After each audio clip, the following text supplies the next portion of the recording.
Hello बच्चावाड़ी, welcome back. कैसे हैं? एकदम झक्कास। तो पढ़ाई जोरदार तरीके से चल रही है, इसी तरह से मचाते रहिए। राइट। अपने को पता है जेई मेंस का जो एग्जामिनेशन का फाइनल डेट है वो प्रिडिक्ट हो चुका है। राइट, उसमें अपने को एग्जामिनेशन देना है। अभी एक क्रूशियल टाइम होता है ये।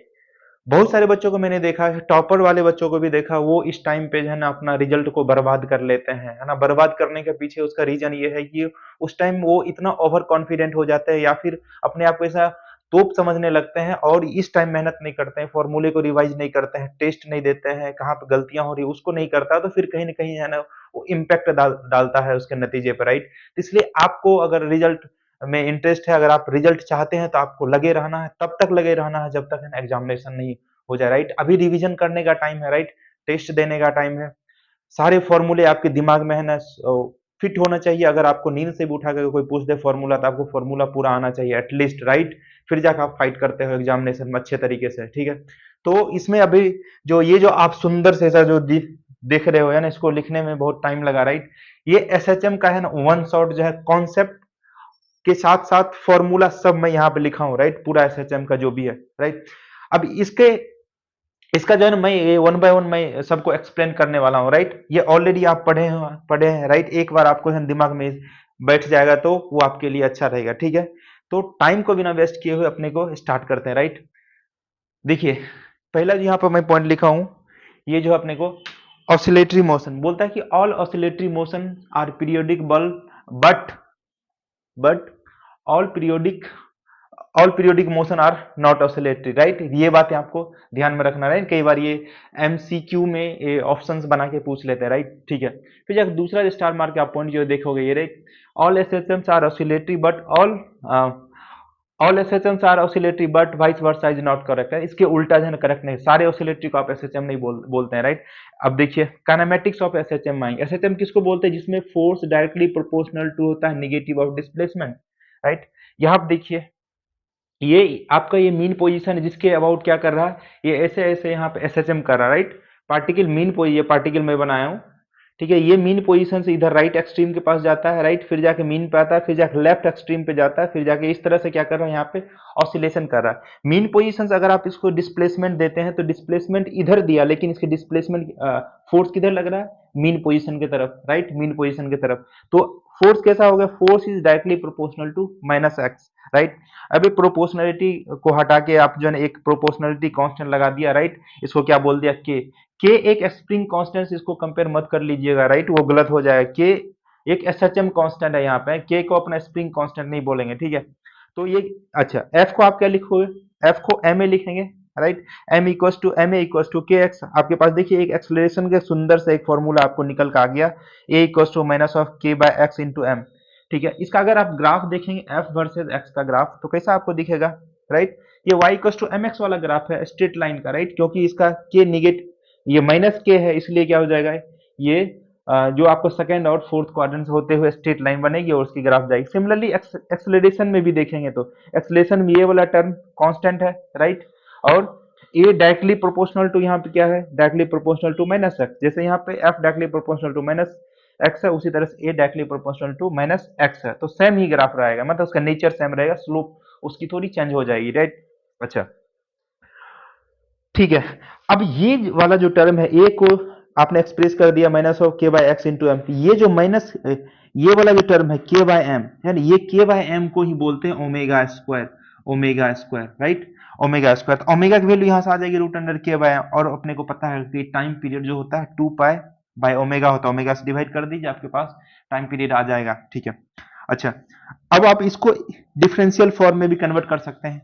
ए को अपने को पता है कि D square x divide by D T square लिखेंगे और इसको इधर टर्म लेकर आ जाएंगे तो क्या आ जाएगा? Plus K X by M equal to zero. Right. ये एक डिफरेंशियल इक्वेशन है, डिफरेंशियल फॉर्म ऑफ एसएचएम। कई बार ये वाला डिफरेंशियल फॉर्म दे देता है और आपको टाइम पीरियड ढूंढने के लिए बोलता है या फिर ओमेगा ढूंढने के लिए बोलता है। तो ये वाला टर्म को क्या बोलते हैं? के बाय एम को ही तो ओमेगा बोलते हैं। राइट। इसको आप कंपेयर कर लेंगे तो और के बाई एम को क्या बोल दोगे? ओमेगा स्क्वायर बोल देंगे, वहां से चीजें आ जाएगी। राइट। अच्छा, ये जो डिफरेंशियल इक्वेशन का जो सॉल्यूशन होता है ये होता है A sine omega T plus phi, जहां पे फाइव क्या है? इनिशियल फेज है। A sine omega T plus phi या फिर A cos omega T phi, आप कुछ भी बोल सकते हो। राइट। दोनों सही है। ठीक है। और फाइव डिसाइड कर देगा कि साइन होगा कि कॉस होगा। ठीक है। तो ये सॉल्यूशन हो गया। अच्छा, आपके पास ये सॉल्यूशन आ गया कौन सा, डिस्प्लेसमेंट का, A sine omega T plus phi. अब देखिए डिस्प्लेसमेंट आ गया तो उसको एक बार आप डिफरेंशिएट करते हो तो अपने पास क्या आ जाता है, वेलोसिटी आ जाता है एक बार। अगर मान चलो यहाँ से फाइव की अभी एज्यूम करेंगे, फाइव की वैल्यू क्या है, जीरो। अगर फाइव की वैल्यू जीरो है तो क्या आ जाएगा, इसको एक बार डिफरेंशिएट करोगे तो एक A omega cos omega T, right. इसका फिर जाके इस वाले फॉर्म में भी आपको याद रखना है, मतलब एक्स के फॉर्म में। जैसे जैसे एक्स आप इधर से दूर जाओगे मीन पोजीशन पे तो ये वाला फॉर्मूला यूज करके आप वेलोसिटी कैलकुलेट कर सकते हैं। एक्स इक्वल टू, मान चलो कि X equal to A by two पे कितनी वेलोसिटी होगी, X equal to A by three पे कितनी वेलोसिटी होगी, ये यहाँ पुट करते जाओगे तो वेलोसिटी आ जाएगा, ठीक है। अच्छा, आपको मैक्सिमम या मिनिमम वेलोसिटी पूछता है तो उसमें क्या करते हैं, मैक्सिमम वेलोसिटी कब होगा, जब मीन पोजीशन पर पार्टिकल क्रॉस कर रहा होगा, राइट। मीन पोजीशन के लिए मतलब X equal to zero put करोगे तो मैक्सिमम वेलोसिटी आ जाएगा, राइट। अच्छा, मैक्सिमम वेलोसिटी दो पोजीशन पे या तो राइट एक्सट्रीम पे होगा या फिर सॉरी मीन पोजीशन पे होगा। अच्छा, मिनिमम वेलोसिटी कहाँ पे होगी, मिनिमम वेलोसिटी जीरो, है ना, कहाँ पे, एक्सट्रीम पोजीशन पे होगा, ठीक है, एक्सट्रीम पोजीशन। क्योंकि फोर्स लग रहा है यहाँ पे हमेशा किसके तरफ लग रहा है, फोर्स मीन पोजीशन की तरफ लग रहा है। जैसे जैसे इधर की ओर जाएगा और यहाँ पे फाइनली वेलोसिटी क्या हो जाएंगे, जीरो हो जाएंगे, तो फिर जाके पार्टिकल रिटर्न होना स्टार्ट हो जाएगा मीन पोजीशन पे। सिमिलरली इधर की ओर आएंगे तो, है ना, लेफ्ट मोस्ट एक्सट्रीम पे आएगा तो फिर जाके पार्टिकल की वेलोसिटी जीरो हो जाएगी, इधर पे रिटर्न होना स्टार्ट हो जाएगा। तो मैक्सिमम वेलोसिटी होती है मीन पोजीशन पे और राइट एक्सट्रीम पे मिनिमम वेलोसिटी होती है, ठीक है। अच्छा, ये बात आपको ध्यान में रखना कि अगर आप v वर्सेस x का ग्राफ बनाओगे, ये वाला v वर्सेस x का ग्राफ बनाओगे तो वो इलिप्स बनता है, राइट। v वर्सेस x का ग्राफ कैसा बनता है, इलिप्टिकल बनता है, ठीक है। ये भी एमसीक्यू में पूछ सकता है, हाइपरबोला बनेगा, पैराबोला बनेगा, स्ट्रेट लाइन बनेगा v वर्सेस x का। तो आपको क्या करना है, ये ध्यान में रखना, ठीक है, इलिप्टिकल। अच्छा, ठीक है, आपके पास वेलोसिटी आ गया, उसको एक बार और डिफरेंशिएट करोगे, मतलब टाइम के रिस्पेक्ट में डिफरेंशिएट करोगे तो क्या आ जाएगा, टाइम के रिस्पेक्ट में डिफरेंशिएट कर दिया तो क्या आ जाएगा, A omega square sine omega T, right. Acceleration आ गया। फिर जाके एक्स के टर्म में भी अपने को ए माइनस ओमेगा स्क्वायर एक्स, ये ध्यान में रखेंगे, ठीक है। फिर इसमें भी देखिए मैक्सिमम एक्सेलरेशन कब होगा, एक्सट्रीम पोजीशन पे, राइट, एक्सट्रीम पोजीशन पे। और मिनिमम एक्सेलरेशन कहां पे होगा, मीन पोजीशन पे, जहां पे नेट फोर्स जीरो है। नेट फोर्स जीरो होना मतलब एक्सेलरेशन जीरो होना, तो ये आपको ध्यान में रखना, ठीक है। अब एनर्जी आपको, एनर्जी इन एसएचएम, एसएचएम में एनर्जी होगा, कौन कितनी एनर्जी होगी, दो एनर्जी होगी, राइट। एक तो पोटेंशियल एनर्जी, दूसरी होगी काइनेटिक एनर्जी, दूसरी होगी काइनेटिक एनर्जी। अच्छा, potential energy half M omega square X square, और kinetic energy half M V square. और v का वैल्यू अपन ये पुट कर देंगे तो आपको इजीली ये वाला फॉर्मूला बन जाएगा, हाफ एम ओमेगा स्क्वायर ए स्क्वायर माइनस एक्स स्क्वायर। अच्छा, टोटल एनर्जी इतनी हो जाती है, total energy potential energy plus, potential energy plus kinetic energy दोनों को सम कर दोगे तो हाफ एम ओमेगा स्क्वायर ए स्क्वायर। इसकी वैल्यू कांस्टेंट होती है, राइट। अपन ऐसा एज्यूम करते हैं कि कोई डिसिपेटिव फोर्स नहीं लग रहा, राइट, इसलिए एक इसकी वैल्यू क्या हो गई, कांस्टेंट होगी। तो टोटल एनर्जी की वैल्यू भैया इतना आ गया अपने पास। चलिए जी, सही हो गया, ठीक है। अब देखिए कई बार ये ग्राफ पूछ देता है, राइट, ग्राफ पूछ देता है, ठीक है। तो ग्राफ आपको ध्यान में रखना है ये। अब देखो दो ग्राफ में बताए बनाया हो यहाँ पे। अगर मीन पोजीशन पे, मीन पोजीशन मतलब किस पे डिपेंड करता है ये, एक्स की वैल्यू पे, देखो, है ना, एक्स की पोटेंशियल एनर्जी की वैल्यू मीन पोजीशन पे एक्स की वैल्यू जीरो होती है तो पोटेंशियल एनर्जी की वैल्यू क्या क्या होनी चाहिए, मिनिमम होनी चाहिए, ठीक है। तो ये वाला ग्राफ नीचे जो रिप्रेजेंट कर रहा है तो ये क्या हो जाएगा, पोटेंशियल एनर्जी की ग्राफ जा रही है। और मीन पोजीशन पे वेलोसिटी मैक्सिमम होता है पार्टिकल्स का, इसलिए यहाँ पे इसकी जो है ना काइनेटिक एनर्जी वाला ग्राफ ऊपर वाला शो करेगा, राइट। और टोटल एनर्जी, नेट एनर्जी क्या होती है, कांस्टेंट होती है, नेट एनर्जी कांस्टेंट रहती है हमेशा, रे स्ट्रेट लाइन वाला ऊपर ये वाला, ठीक है। अगर मान चलो कि मीन पोजीशन पे पोटेंशियल एनर्जी की वैल्यू जीरो नहीं है तो ये ग्राफ ऊपर से जाएगा, ऊपर से जाएगा, राइट। अगर मीन पोजीशन पे पोटेंशियल एनर्जी यू मिनिमम की वैल्यू अगर जीरो है तो ये ग्राफ जो ऊपर से जा रहा था क्या हो जाएगा, नीचे से जाएगा। ये भी रिप्रेजेंट करेगा किसको, ये पोटेंशियल एनर्जी को और ये वाला काइनेटिक एनर्जी को, राइट। ये आप ग्राफ ध्यान में रखना, ठीक है। अच्छा, एक ये फेजर है, फेजर डायग्राम। फेजर डायग्राम एक ऐसे देखो, फेजर डायग्राम नहीं भी आएगा तो अपने को कोई दिक्कत नहीं है, वैसे क्वेश्चन कर लेंगे। लेकिन अगर फेजर डायग्राम आपको आता है तो कई बार क्वेश्चन आसान हो जाता है, इक्वेशन ऑफ एसएचएम लिखना, वेलोसिटी वगैरह कैलकुलेट करना, एक्सेलरेशन कैलकुलेट करना, राइट। तो ये ऐसा बोलता है कि जो एसएचएम करता हुआ पार्टिकल को आप यूनिफॉर्म सर्कुलर मोशन में जो पार्टिकल घूमता है उससे आप क्या कर सकते हैं, उसके टर्म में आप इसको लिख सकते हो, राइट। तो ये देखो कोई पार्टिकल है यहाँ पे क्या कर रहा है, सर्कुलर मोशन कर रहा है, right. T equals to zero time पे यहाँ था, कहाँ से, यहाँ से एंगल फाइव बना रहा था, राइट। ठीक है। अब t equals to T time लिया, ये थीटा एंगल घूम गया, राइट, थीटा एंगल घूम गया, पार्टिकल कहाँ पे अभी इस वाले पॉइंट पे है, इस वाले पॉइंट पे है। अब देखिए ये जो है यहाँ से, ये जो है यहाँ से, इसका आप एक इधर वाला कंपोनेंट लोगे ए का, A sine, A sine, A sine क्या हो जाएगा, A sine theta plus five, A sine theta plus five, तो X equals to A sine theta plus five होगा ना। ये देखिए टोटल एंगल ये कितना है, थीटा प्लस फाइव, इधर की एंगल कितना हो जाएगा 90 minus theta plus phi, theta plus phi, इसका कॉस वाला कंपोनेंट ले लीजिए, A cos 90 minus theta plus five, तो ये क्या जाने वाला है, ये जो इस पे जो प्रोजेक्शन आया, projection of particle on diameter, इस डायमीटर पे प्रोजेक्शन लेंगे जिसकी वैल्यू क्या जाती है, A sine omega T, which is the equation of SHM, right, SHM की इक्वेशन है जो अभी डिफरेंशियल इक्वेशन का जो सॉल्यूशन आया था, ये देखो सेम है, ठीक है।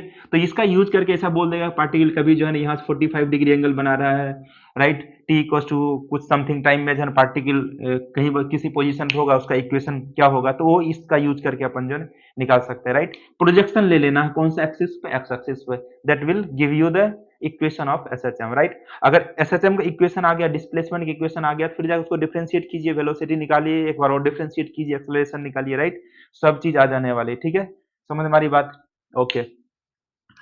अब नीचे देखते हैं, टाइम पीरियड है एसएचएम में कैलकुलेट करना फ्रीक्वेंटली पूछते हैं, राइट, और ये बहुत पॉपुलर सेक्शन है, राइट। तो टाइम पीरियड आप दो तरीके से कैलकुलेट करते हो, दो तरीके से, एक तो लीनियर मेथड है, दूसरा अपने पास एंगुलर मेथड, राइट।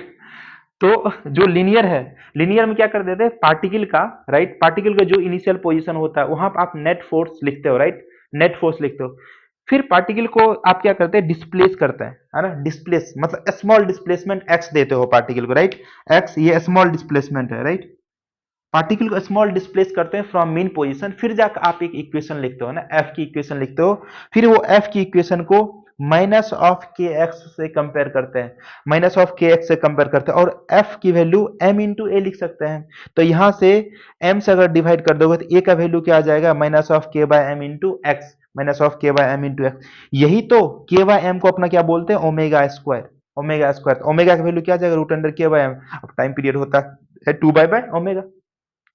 फिर अगर एंगुलर एसएचएम है, ये तो लीनियर हो गया, ये एंगुलर, इसमें भी क्या करेंगे, पार्टिकल को स्मॉल डिस्प्लेसमेंट देंगे, क्या स्मॉल एंगुलर डिस्प्लेसमेंट थीटा देंगे, थीटा देने के बाद आप tau equals to I alpha लिखोगे, आई अल्फा लिखोगे, फिर जाके आपको अल्फा को एक साइड रखना, बाद बाकी टर्म को एक साइड कर देना है ना, बाद बाकी टर्म को एक साइड कर देना, तो आपको ये सा एक्सप्रेशन ऑब्टेंड होगा, ऐसा एक्सप्रेशन ऑब्टेंड होगा जो होगा alpha equals to some constant into theta, है ना, ये माइनस थीटा, सब कांस्टेंट इनटू थीटा, ये कांस्टेंट को आप किससे इक्वेट कर दोगे, ओमेगा स्क्वायर, जैसे यहाँ पे जो कांस्टेंट आया था ना, ये तो क्या, ये तो कांस्टेंट ही है, ये क्या है, कांस्टेंट है, ये कांस्टेंट क्या है, ओमेगा स्क्वायर है, ये कांस्टेंट, यहाँ पर भी जो कांस्टेंट आएगा उसको ओमेगा स्क्वायर से इक्वेट करेंगे और 2 पाई बाय ओमेगा कर देंगे, राइट। अच्छा, अब देखते हैं कटिंग ऑफ स्प्रिंग की बात करते हैं। कटिंग ऑफ स्प्रिंग, स्प्रिंग को अगर कट करते हैं तो उसकी स्टिफनेस चेंज होती है, राइट, उसकी स्टिफनेस चेंज होती है। तो अपने पास एक स्प्रिंग था जिसकी स्टिफनेस के थी और उसका लेंथ एल था, राइट, इसको आपने सपोज की 2 पार्ट्स में कट कर दिया जिसका लेंथ L1 है और L2 है, राइट, इसकी स्प्रिंग कांस्टेंट कुछ K1 हो जाएगी, इसकी कुछ K2 हो जाएगी, राइट। तो ये जो होता है अपने पास, ये आपको ध्यान रखना है, KL की वैल्यू होती है कांस्टेंट, KL की वैल्यू होती है कांस्टेंट, राइट। इसको कैसे लिखेंगे, K इंटू एल, बाद में आपने जो कट किया K1 L1 equal to K2 L2, आपको K1 चाहिए तो आप L1 से डिवाइड कर दो, K2 चाहिए तो K2 चाहिए तो इसमें L2 से डिवाइड कर दो, तो K1 K2 आ जाएगा। जैसे देखो 1:3 पार्ट में स्प्रिंग को कट किए, राइट, तो K इंटू इसका टोटल पार्ट का लेंथ कितना हो जाएगा 4, इसको क्या करेंगे, इसका एक पार्ट है तो K1 इंटू एल, यहाँ पे K2 इंटू 3L है ना, यहाँ से आप डिवाइड करोगे तो आपके पास K1 और K2 की वैल्यू आ जाएगी, ठीक है। अब कॉम्बिनेशन ऑफ स्प्रिंग की बात कर लेते हैं, कॉम्बिनेशन ऑफ स्प्रिंग, ठीक है, आपको मोर देन टू या फिर मोर देन वन स्प्रिंग दिया रहेगा तो आपको इक्विवेलेंट स्प्रिंग कांस्टेंट निकालना होता है, राइट। उसके जो फॉर्मूले ये होते हैं, सीरीज में क्या करते हैं, 1/K1 plus 1/K2 plus 1/K3 so on, सबको ऐड करते चले जाएंगे, राइट। अच्छा, टू स्प्रिंग के लिए आपको ऐसा ध्यान में रखना है, क्या हो जाता है, K1 K2 divide by K1 plus K2, ये फास्ट हो जाता है, राइट, अगर टू स्प्रिंग अगर याद रखोगे तो क्विक आप जो है इसको कैलकुलेशन कर पाएंगे, ठीक है। अच्छा, ये फिर जाकर अगर पैरेलल में स्प्रिंग होता है तो उसका क्या हो जाता है, सिंपल सा K1 प्लस K2 कर देता है। आप इसे पहचानोगे कैसे कि कौन सा पैरेलल में है सीरीज में, उसका एक सुंदर सा तरीका ये मैं बताता हूँ आपको। अगर अगर स्प्रिंग का एक एंड या तो फिक्स सपोर्ट से जुड़ा हो और एक एंड मास से जुड़ा हो, राइट, ठीक है, एक एक एंड फिक्स सपोर्ट से जुड़ा हो और एक एंड मास से जुड़ा हो, ठीक है, देखो यहाँ पे एक फिक्स सपोर्ट से जुड़ा है, एक मास से जुड़ा हुआ, राइट, एक फिक्स सपोर्ट से जुड़ा हुआ, एक मास से जुड़ा हुआ, तो ऐसे में इसको अपने क्या समझेंगे, ये दोनों पैरेलल में है, राइट, ये फिक्स सपोर्ट से मास से जुड़ा हुआ, फिक्स सपोर्ट मास से जुड़ा हुआ है, राइट। सीरीज में कैसे समझेंगे आप, देखो एक स्प्रिंग का एक पार्ट तो आपको या तो फिक्स सपोर्ट से जुड़ा होना चाहिए या तो मास से जुड़ा होना चाहिए, लेकिन उसका दूसरा जो पोर्शन है स्प्रिंग टू स्प्रिंग कनेक्टेड होना चाहिए, राइट, एक तो फिक्स मास से जोड़ दीजिए या फिर एक को फिक्स्ड सपोर्ट से जोड़ दीजिए, लेकिन दूसरा जो हिस्सा है उसको किससे जोड़ना है, स्प्रिंग टू स्प्रिंग जोड़ना। अगर वैसा सिनारियो है तो आप उसको क्या बोलेंगे कि भाई सीरीज में स्प्रिंग है, राइट। यहाँ आप देखिए इसमें तो एक एक एंड को किसी फिक्स सपोर्ट से जोड़ दिया, लेकिन दूसरा एंड क्या है, स्प्रिंग से जुड़ा हुआ है, इसका मतलब ये दोनों किस में होंगे, सीरीज में होंगे। सिमिलरली अब देखिए इसका जो एक सिरा तो किससे, मास से जुड़ा हुआ है, लेकिन दूसरा किससे जुड़ा हुआ है, इस वाले स्प्रिंग से जुड़ा हुआ है, इस वाले स्प्रिंग से जुड़ा है, इसका मतलब ये सब इसमें क्या होंगे, सीरीज में हो गए। हो रहे इसमें ऐसा सिनारियो नहीं है, राइट, स्प्रिंग टू स्प्रिंग इसमें कुछ कनेक्शन नहीं है, right, spring to spring direct connection नहीं है, इसलिए किस में हो गए, ये पैरेलल में हो गए। सिमिलरली यहाँ पे देखिएगा आप, यहाँ पे देखिए स्प्रिंग टू स्प्रिंग कुछ कनेक्शन नहीं है, इसका मतलब ये तीनों किस में होंगे, पैरेलल में हो गए, पैरेलल में हो गए, K1 plus K2 plus K3 कर दिया, राइट। अच्छा यहाँ पे एक रिड्यूस्ड मास वाला आप कॉन्सेप्ट देखिएगा, ये M1 M2 इस तरह का यदि कॉम्बिनेशन में है, कोई फिक्स सपोर्ट वगैरह नहीं है, तो इसमें एक रिड्यूस्ड मास का कॉन्सेप्ट लगाते हैं, M1 M2 divide by M1 plus M2, right. M1 reduced mass, इसका टाइम पीरियड हो जाता है 2 pi root under reduced mass divide by K, reduced mass divide by K, तो ये वाला ध्यान में आपको रखना है, ठीक है। इसी का एग्जांपल एक मैं एक्सटेंड यहाँ पे किया हूँ, ये वाला कॉम्बिनेशन में बैठाया हूँ, राइट। अब देखिए ये देखो ये वाला स्प्रिंग आपस में किस में है, एक तो स्प्रिंग टू स्प्रिंग का एक एंड कनेक्टेड, इसका मतलब ये दोनों तो हो गए सीरीज में, ये दोनों सीरीज में हो गए, क्या हो जाएगा, K1 K2 divide by K1 plus K2, आपस में सब देखो किस में है, पैरेलल में है, तो क्या कर दिया, K3 और K4 ऐड कर दिया, तो ये क्या आ गया अपने पास, इक्विवेलेंट स्प्रिंग कांस्टेंट, राइट।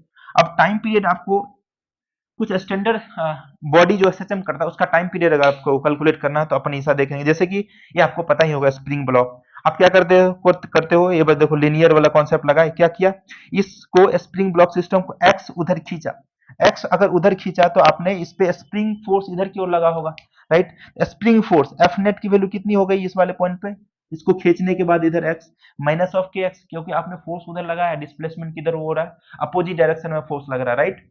ठीक है, ये मीन पोजीशन था एक्चुअली में, यहां से आपने उधर खींच दिया एक्स, ठीक है, तो क्या हो गया माइनस के, अब एफ नेट को क्या लिखते हैं, एफ नेट को लिखेंगे M A, right, M A, तो यहाँ पे क्या हो गया, ए की value minus of K by M, यही तो के बाय एम को आप क्या बोलते हैं, ओमेगा स्क्वायर, ये कांस्टेंट जो आया K by M that is nothing but omega square equals to K by M, यहाँ से ओमेगा की वैल्यू आ जाएगी T equals to 2 pi by omega, ये आ गया, राइट। तो ये होप ये आपको समझ में आया। अभी थोड़ा सा और मैं टाइम पीरियड का कुछ स्टैंडर्ड बॉडी का और मैं लिखता हूँ, राइट, थोड़ा पॉज कर लेता हूँ फिर से लिखता हूँ।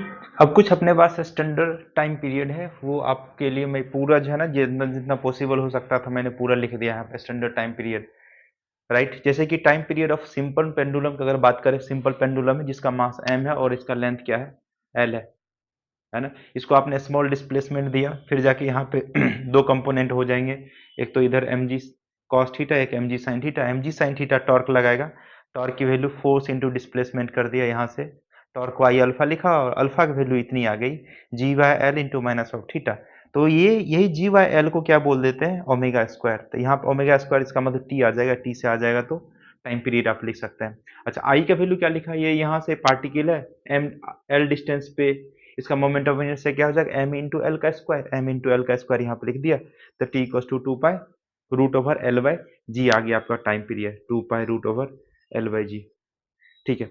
अब ये सिंपल पेंडुलम को अलग अलग सिनारियो में अपन रखे तो क्या क्या टाइम पीरियड आएगा उसके बारे में अपन बात कर लेते हैं, राइट। जैसे कि मान चलिए एक लिफ्ट में जो है ना एक सिंपल पेंडुलम का रख दिया, राइट, और ये लिफ्ट ऊपर जा रही है तो इसका जी इफेक्टिव जो होगा वो जी प्लस ए होगा, मतलब ये जो ए को पलट के इसी में लगा देते हैं, राइट, इसी में लगा देते हैं, जी तो ऑलरेडी नीचे लग रहा था, ए भी नीचे लगना स्टार्ट हो गया, तो नेट जो जी इफेक्टिव की वैल्यू कितनी आई, जी प्लस ए हो गई, राइट। जी इफेक्टिव मतलब एक्सटर्नल फैक्टर की वजह से जो एक्सलेरेशन आया तो नेट एक्सलेरेशन वैल्यू कितनी हुई उसके बारे में बात करता है ये जी प्लस ए।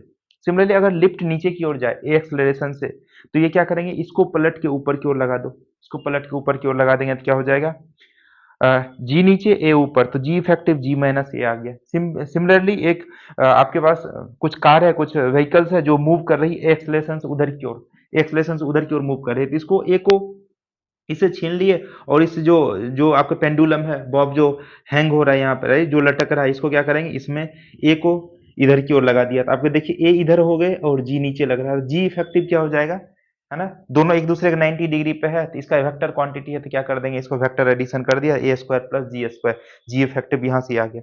सिमिलरली मान चलो कि यही व्हीकल्स है, कुछ सर्कुलर पाथ पे टर्न ले रहा है, सर्कुलर पाथ पे टर्न ले रहा है, तो वहां पे एक सेंट्रीपिटल एक्सेलरेशन आएगा जिसकी वैल्यू सेंटर की तरफ होने वाली है वी स्क्वायर बाय आर, और जी तो नीचे लग ही रहा होगा, राइट, तो नेट यहाँ जी इफेक्टिव क्या आ जाएगा, दोनों के बीच में 90 डिग्री है, तो मतलब ये स्क्वायर मतलब एसी का स्क्वायर प्लस जो यहाँ पे जी का स्क्वायर, इसका रूट अंडर कर दोगे तो क्या आ जाएगा, ये जी इफेक्टिव, और एसी की value V square by R है। चलिए ये हो गया। सिमिलरली ये अब क्या कर दिया, इसको जो है ना वाटर में डाल दिया, राइट, वाटर में डाल दिया, तो वाटर में एक बॉयंसी फोर्स ऊपर की तरफ लगाएगा और एम जी नीचे की तरफ लगेगा, तो यहाँ पे आप जो जी इफेक्टिव की वैल्यू कैलकुलेट करोगे, एम जी नीचे minus F B equal to M A कर दिया, है ना, तो यहाँ से कितना आ जाएगा, G effective value G minus F B by M. Similarly यहाँ पे एक इलेक्ट्रिक फील्ड लगा दिया, राइट, इलेक्ट्रिक फील्ड ऊपर की तरफ और एम जी नीचे की तरफ है, तो नेट फोर्स कितना आ जाएगा यहाँ पे, M G minus Q E, है ना, कोई भी चार्ज पार्टिकल है उस पर क्यू ई फोर्स लगता है, अगर उसको ई वाले इलेक्ट्रिक फील्ड में उसको डाल दिया जाए तो कितना आ जाएगा, G effective G minus Q E by M, right. अब देखिए ये पेंडुलम इसको है इस तरह से हॉरिजॉन्टली जो है ना कि कोई एक्सटर्नल इलेक्ट्रिक फील्ड है कांस्टेंट यूनिफॉर्म, उसमें इसको डाल दिया, उसकी मास एम है तो एम जी नीचे लग रहा है और क्यू इधर लगना स्टार्ट हो गया, जी इफेक्टिव कितना हो जाएगा, जी इफेक्टिव ये दोनों का क्या कर देंगे, वेक्टर सम, दोनों के बीच में 90 डिग्री है तो G square plus Q by M, इसका स्क्वायर हो गया, तो बोलते हैं ये जो इतना सारा जो केस पर है ए से लेके यहाँ तक जी तक, सब के लिए टाइम पीरियड क्या हो जाता है, 2 pi root over L by G effective, है ना, सबके लिए 2 pi root over L by G effective, right. अच्छा एक ये स्टैंडर्ड जो है ना, कई बार स्टैंडर्ड क्वेश्चन में ये जो है ना यूज किया जाता है, राइट, तो t equal to 2 pi m divide by F dash zero कर देते हैं, राइट, कोई फंक्शन दिया गया, राइट, मान चलो u का कुछ फंक्शन दिया गया, u का कुछ A X square minus B X something, right, इसको आप D U by D X करते हो तो क्या आता है, एफ आता है, राइट, एफ आता है, तो उस एफ की वैल्यू एक बार डिफरेंशिएट कीजिए और जीरो पुट कर दीजिए उस एक्स के जगह पे, तो जो वैल्यू आएगा एफ डैश जीरो इसमें पुट करोगे तो क्या आ जाता है, टाइम पीरियड आ जाता है, राइट। अच्छा इसको देखने के लिए अपन देखो, अगर ये किसी ऑब्जेक्ट पे एफ एक्स की वैल्यू के इंटू एक्स है, इसको एक बार डिफरेंशिएट करेंगे तो क्या आ जाएगा, एफ डैश एक्स की वैल्यू के बराबर, अगर यहाँ पर जीरो पुट करेंगे तो के की तरफ तो एक्स है नहीं, इसका मतलब एफ डैश जीरो की वैल्यू क्या है, क्या आने वाले के, तो टाइम पीरियड क्या हो जाएगा इसका, 2 pi root over M by K, M by K, right, okay.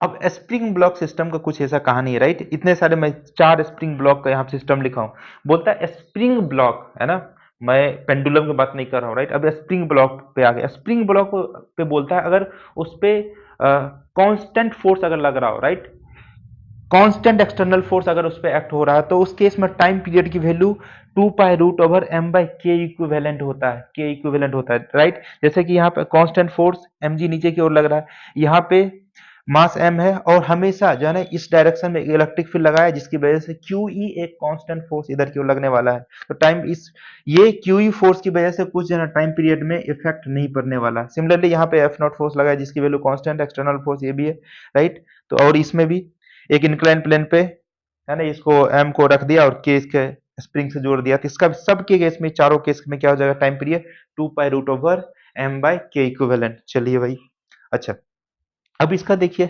Block को अगर आप किसी कोई ब्लॉक है, कोई सिलेंड्रिकल ब्लॉक या कोई भी है ना इस तरह का ब्लॉक है, राइट, उसको अगर किसी लिक्विड में आप सबमर्ज कर दोगे, राइट, सबमर्ज कर दोगे मतलब लिक्विड के अंदर डूबा हो, तो इसको थोड़ा सा इसको प्रेस करके छोड़ दोगे तो ये इस तरह से क्या करेगा, ऑसिलेशन करेगा, है ना, ऑसिलेशन करेगा, उसका टाइम पीरियड हो जाता है 2 pi root over H by G, और एच क्या है, जितना पार्ट डूबा हुआ है लिक्विड के अंदर, और एल क्या है, टोटल लेंथ है। अच्छा इसको दूसरे टर्म में भी लिख सकते हैं, दूसरे टर्म में इक्विलिब्रियम कंडीशन पे ये क्या हो जाएगा, नीचे नीचे में जो ब्लॉक का जो mg फोर्स होगा और इसको पॉइंट फोर्स ऊपर की तरफ बैलेंस कर रहा होगा, तो उसको बैलेंस करोगे तो h बाई जी, मतलब ये इसका जो है ना आपके पास एक एक्सप्रेशन आएगा, राइट, एक्सप्रेशन आएगा और उसको आप इस तरह से लिख सकते हो 2 pi root over M by rho A G, M by rho A G, ये भी एक फॉर्मूला है। ये क्या है, क्रॉस सेक्शनल एरिया, इसका क्रॉस सेक्शनल जो एरिया है वो, राइट। और रो एल है जिस भी लिक्विड में आपने डुबोया है ना उसकी उसका क्या है डेंसिटी है, और एम है मास, ठीक है। तो ये इस फॉर्म में भी लिख सकते हैं, ठीक है।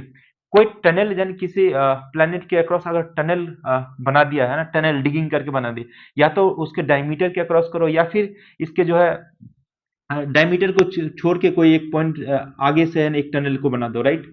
टनल को बना दो मतलब कॉर्ड के अलोंग अगर टनल को बना दो, तो उस वाली केस में भी किसी भी तरह का ऐसा टनल बना हुआ है, राइट। तो इसका टाइम पीरियड होता है 2 pi root over r/g, where r is the radius of that planet, right. और g क्या है, एक्सेलरेशन ड्यू टू ग्रेविटी।